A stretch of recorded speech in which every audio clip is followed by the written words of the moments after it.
It's the Mina's House podcast. I'm Mina SayWhat, podcasting right from my house, episode 130. We got a guest in the pod today. His name is 42 Dugg, and he's a rapper out of Detroit. What up, Dugg? Freedom Boys. How old are you, Dugg? 25. How I look? You look about 25. Yeah, you look good. You a little cutie, you know. So, Thank Dugg, you. you've been rapping for how long? About 3 years. 3 years. So, from your experience, how would you describe the music industry? It's cool. I stay to myself. I stay to my people. I don't go off into everybody's business. I don't be with everybody. So far as my people, it's, you know what I'm saying, we got a nice little foundation.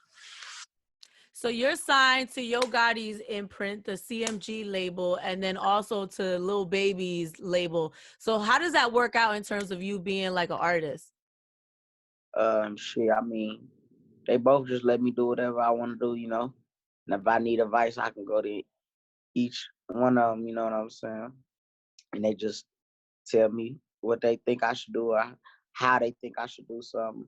You know what I'm saying? I play my music by, and they let me know which songs fire, which songs not so much. You know what I'm saying? How I should go about the video. We all hands on with each other, So how's the hierarchy? Like, do you have to deal with Lil Baby's people first and then Yo Gotti, or is it like at the same time? No, I just deal with everybody at the same. Yeah. Right. So that's pretty amazing. I mean, Yo Gotti and Lil Baby are two of the hottest rappers out here. For you to have both of those cosigns, it definitely says a lot about your talent. Like, how'd you even come in contact? I know that you met Gotti first and then Baby, but how did you? Baby first. Baby first. So tell me about that. Well, I be doing shooting dice and shit, so I really met Baby through T Grizzly. Right. We all shot dice, we all shoot dice. Shit was rolling live in LA. And you know what I said? Me and Baby, we got cool. We formed our own little relationship. And we started kicking it. You know what I'm saying? One day I played my music for him, and shit, the rest is history. Right. So you met Baby first. So tell me about like how you got signed. Like, how did that happen? I got signed. He had posted my music, and I think it went viral. One of my songs went viral. Was that the My Mom Sorry song? It was Tripping. Okay. He like, you should let me sign you, you know what I'm saying? And, but how he said it, we was like playing, like, you know what I'm saying? He like, shit, what you want? And I had a concert in Detroit. He was on the concert too. And he was supposed to sign me, but he had went, and it happened like that. So I end up meeting up with Yo Gotti. Mm-hmm. You know what I'm saying? And he like, Baby, like, I play Gotti your music. You know what I'm saying? He like, that's what I slick wanted to turn you on to. You know what I'm saying? And Gotti like, shit, what we need to do to make it happen? I mean, that's how we did it. Wow. So you signed to both of them at the same time, basically. Yeah. That's amazing. How do you feel about that? I feel cool about it. I mean, it's working out. I ain't really had no bad, nothing. You know what I'm saying? I ain't really had no problems. Baby put you on his album, and you're, featured on an album. First of all, his album is amazing, but you're featured on an album with like heavyweights like Future, Uzi, Wayne, Moneybags on this, Young Thug, and then you, like, does that sink in? Like, how do you feel about that? I mean, shit, I don't know how to feel. I just want to like keep the momentum going, you know what I'm saying? Stay in my bag, stay making good music, and hopefully, I'll get all them on my album one day. Right, exactly. So what kind of advice do they give you? Because, being a young guy in the industry, especially right now, there's a pandemic. You just dropped the album, Young and Turnt 2. Like, how do you keep the momentum going? Like, what kind of advice do they give you? Stay focused, you know what I'm saying? Don't let up. You know what I'm saying? Keep this shit going, like, you know what I'm saying? Everybody watching you, so, now's the time. Whatever you know what I'm saying? Put it all on the table. Yeah. So you ever been in a session and it's like, I can't even believe I'm in a session with this person? Or like even in the studio? Shit, I couldn't believe I was with Gotti or Baby. You know? Right. Right. And you from Detroit, right? Mm-hmm. So is there anybody from Detroit that you would like to like collaborate with or anything like that? I mean, we got something in the works. I got something in the works with Big Sean. You know, Yes. so motherfuckers like that is on the way. We That's gonna get fire. Is he showing you love? yeah for sure. Sean is like that. Like if you from the D, like he's, he's gonna do whatever to like, He put you posted on and help you. turn two. What happened? He posted Young Turn two. See, look at that.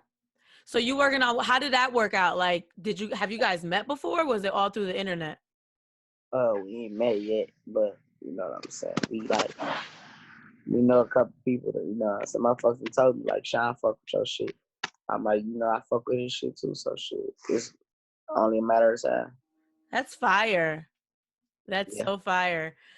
I'm so excited for you. Are you excited? I feel like you're so cool and chill and like you just take it one day I at a mean, time. you know what I'm saying? I don't want to get too big headed about it. I Right. just want to make sure I'm ready, as far as my, you know what I'm saying? Yeah. When it's time to get on that mic, you know what I'm saying? Make sure I got some shit to say. So tell me about your background. You grew up in Detroit. Tell me what that was like.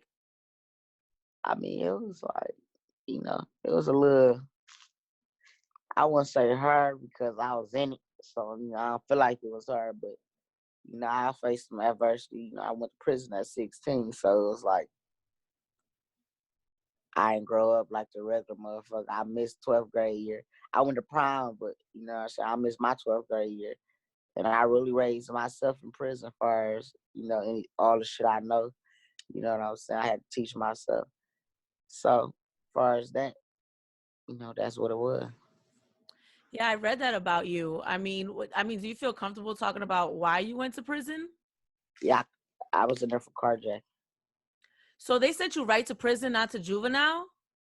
I was already on bond for a gun. Okay. So they like, your ass ain't gonna learn. So at 16 years old, they put you in a jail with grown ass men. So how was that? That must have been hard. It was hard being away from my family. I Yeah. wasn't really shit. The jail shit, that's what really fucked me up, like being away from my people. Yeah. So I was listening to a couple of your records and I was listening to the Mama I'm Sorry song. And I read like it was like one of your first songs. Like, Yeah. how do you talk to your mom now? You had like it sounds like you had like some situations that maybe your mama wouldn't have wanted you in. You go to jail at 16. I mean, how do you guys talk now? How is she? She just tell me she's proud of me. You know what I'm saying? She like, I want to let you know that I'm proud of you. You know what I'm saying? She was against all odds, and you turn that shit around for yourself. Right.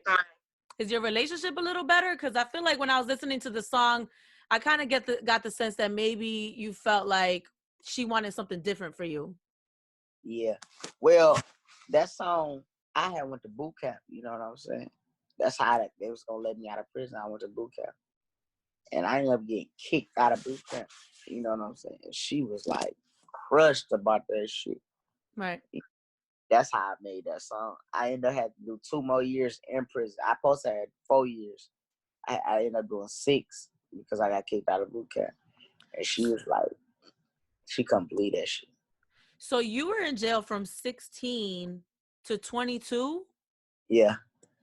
So that's like your adolescence. Like you're growing up as a man and you're in jail. Like, I mean, does that make you angry? You miss like vital parts of your life. I mean, shit, I ain't doing too bad right now. Right. You know what I'm saying? I feel like I done made up for shit. I mean, it worked out. Right. It worked out. That's God got a plan for all of you. You know what I'm saying? Shit's plan for me ain't doing too bad. Right. So you started rapping in jail. That's something that, you have something to say for that. Yeah. Start rapping in the hole. So what made you take it like serious? Like I could really do this. I let my brother hear. He was in prison too. We both was in solitary confinement, and he like, you got something with that shit. Like, I want to see you. He like, I want you to do that shit when you get out. You know what I'm saying? And I really wanted to do it just to put the music in there, get it back in there, you know what I'm saying? So it can help them with their time. You know, music helped me with my time. Right. So I know if a motherfucker saying your name and you like saying situations you've been through, you can relate to, I know it'll help you through. Right. So when you get out of jail and you tell people I want to do this for real, were people supportive? My brother, I just got out of jail and he was a rapper actually, you know, 42 Twin. And he like, you know, he stayed. I was playing really with it. I just made my one little few songs. I'm like, all right, now it's back to the regular programming. And he like, nah, bro, go to the studio. Let's go to the studio. Let's go to the studio. You know, so let's write some songs. You know what I'm saying? And then I'm like, shit. Once I got the hang of it, I'm like, shit, I was going by myself. You know, Yeah. when he stopped going, I stayed in there, you know. I got a little buzz in the city, like they like shit, you know, you ain't too bad. In Detroit or Atlanta? Because you live in Atlanta now, right? Detroit, yeah. In Detroit, okay. So what were you doing? Like, did you have a regular job while you were going to the studio rapping? Hell no, I ain't have a job. Oh, okay. Because that would have been, imagine that. You know what I'm saying? So what's the plan now? I mean, you signed to two of the biggest rappers out. You know, you got Young and Turnt 2, the album. You working on new music. What's the plan moving forward? I'm actually gonna go to the studio money bag today. Nice. Know, cook up with him, get him on the deluxe. And that's what I just wanna, you know, keep making music. So what you been doing through this quarantine? Are you quarantining yourself? Yeah. I'm doing the best I can do. Right. How do you feel about the prison system? Like, there's been a lot of stuff with the prisons and people, you know, catching it in prison. Like, man, I don't give a fuck about you in there. I knew that was coming. that's crazy. You know any friends or anybody in there? Because I be reading about the prison systems and it's like, few of my bros, all of them in there, you know, and they like, shit, this shit crazy in here. Right. Well, 42 Dugg, it was a nice talking to you, man. Congratulations on everything. You know, just keep working. You know, you got 2 major cosigns. So, you know, just keep building. Thanks for having me. No problem, baby. 42 Dugg here on the Mina's House podcast, episode 130. I'm Mina SayWhat.